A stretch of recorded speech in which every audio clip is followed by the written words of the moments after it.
Hello friends, मैं शालिनी एक बार फिर से स्वागत करती हूँ आप सभी का अपने चैनल रोजगार विद शालिनी में। आज मैं आप लोगों के लिए बहुत ही मजेदार और बहुत ही दिमाग वाला क्वेश्चन लेके आई हूँ जो इंटरव्यूअर्स आपसे पूछते हैं। और आप लोग तो इंटरव्यू देने जाएंगे, तो अगर मान लीजिए इंटरव्यूअर्स ने ही आपसे पूछा हुआ है कि अगर हम लोगों ने आपको सेलेक्ट नहीं किया तो आप क्या करेंगे। ये सबसे बड़ा सवाल बनता है और बार बार आपके हर एक इंटरव्यू में पूछा जा सकता है। हो सकता है कि आप IAS का भी एग्जाम दे रहे हैं, वहां का भी इंटरव्यू दे रहे हैं, तो भी यहाँ पे क्वेश्चन बनता है। आप कहीं बिजनेस के लिए या फिर किसी भी कंपनी में या फिर कहीं स्कूल में भी अगर आप जॉब करने जा रहे हैं तो वहां पे जब आपका इंटरव्यू होता है तो वहां पे आपसे ये क्वेश्चन जनरली बनता ही बनता है कि अगर आपको यहाँ पे सिलेक्ट नहीं किया जा रहा है तो आप क्या करेंगे। तो आज यही क्वेश्चन है, मैंने लिखा हुआ है कि इंटरव्यूअर्स ही आपसे पूछते हैं कि अगर आपको हमने सेलेक्ट नहीं किया तो आप क्या करेंगे। तो मेरा यही क्वेश्चन आपसे है, तो आप लोग क्या करेंगे। अगर आप लोग के पास इसका जवाब है तो आप लोग कमेंट बॉक्स में कमेंट करिए। और हाँ, आपको ये ध्यान में रख के ही जवाब देना है कि आपका जो जवाब होना चाहिए वो उनके फेवर में होना चाहिए, आपके फेवर में नहीं होना चाहिए। और इस तरीके से आपको आंसर देना है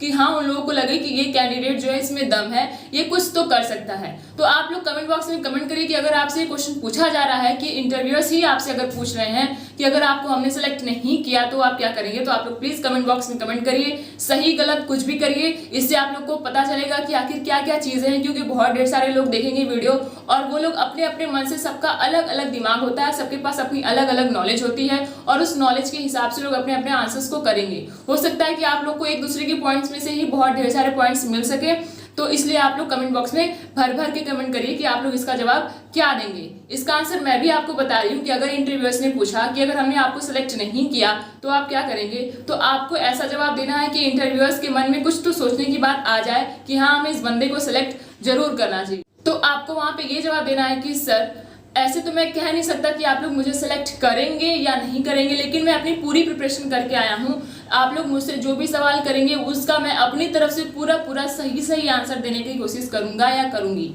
वैसे तो मैं जानता नहीं हूँ कि आप लोग मुझसे जो सवाल करने वाले हैं मैं उसका एकदम एग्जैक्ट, एकदम 100% सही आंसर दूंगा, लेकिन मैं अपनी तरफ से पूरी कोशिश करूंगा कि मैं अपने नॉलेज के हिसाब से आपको एकदम सही आंसर दे सकूं, आपको सेटिस्फाई कर सकूं। आप इतना बताएंगे वहां पे। और वहां पे आप ये भी कर सकते हैं कि सर, अगर बाई चांस आपने मुझे सेलेक्ट नहीं किया तो मैं यहाँ से आपसे कुछ सीख के ही जाऊंगा, मेरी क्या कमियां रही हैं मैं उनको सीख के जाऊंगा और फिर से इसी चीज पे मेहनत करके आपके सामने दोबारा आऊंगा ताकि आप लोग मुझे रिजेक्ट ना कर सके। लेकिन फिर भी अगर इंटरव्यूअर्स, क्योंकि वो इंटरव्यूअर्स हैं, वो आपसे बार बार क्रॉस क्वेश्चनिंग करेंगे कि ऐसा हुआ तो वैसा हुआ तो वो लोग वहां पे यही क्वेश्चन आपसे पूछेंगे।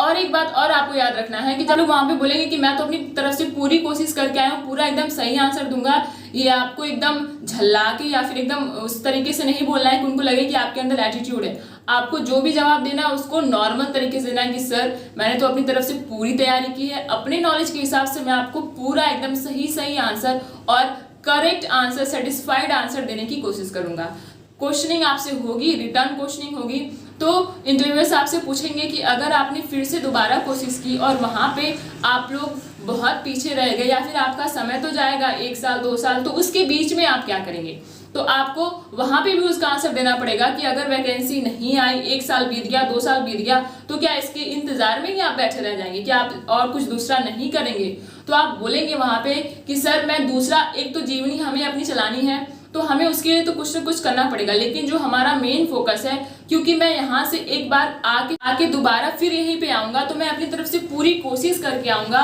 और हाँ, मैं यहाँ पे जब भी आऊंगा दूसरी बार तो अपना सिलेक्शन लेने की पूरी कोशिश करूंगा, 100% कोशिश करूंगा। चाहे इस बार आप मुझे रिजेक्ट कर दे या कुछ भी कर दे, लेकिन फिर भी मैं अपनी तरफ से एकदम 100% कह सकता हूँ सर कि मैंने जो भी प्रिपरेशन की है अपने हिसाब से मैंने सही तरीके से और बेटर तरीके से की है, और मेरी जो भी नॉलेज है, जो भी कमियां हैं, अगर आप लोग मुझे उसको बताएंगे तो मैं उसको सुधार के अपने जीवन में और आगे चीजें करने की कोशिश करूंगा। और मेरे पास जो भी नॉलेज है मैं उन नॉलेज को बच्चों को दे के अच्छे तरीके से उनको भी सराहने की और उनको भी आगे बढ़ने के लिए मौका दूंगा, उनको हर एक चीज सिखाऊंगा और उनके हर एक सिचुएशन को अपने नॉलेज के हिसाब से हैंडल करने की कोशिश करूंगा। और अगर वो उस तरीके से नहीं भी हैंडल हो पाएगा फिर भी मैं अपने नॉलेज में और चीज को ऐड करूंगा और चीज के एडिशन के बाद उसकी जो भी अच्छी से अच्छी प्रोसेस होगी उसको करने की कोशिश करूंगा। तो इस तरीके से आप अपने आंसर को दे सकते हैं वहां पे, और भी ज्यादा सेटिस्फाइड आंसर आप दे सकते हैं। अपने तरफ से आप जो कुछ भी चीजें इन्वॉल्व करें उनके लिए जो बेटर हो, आप इन सारी चीजों को इन्वॉल्व करिए, अच्छे तरीके से बेटर तरीके से अपने आंसर को क्रिएट करिए,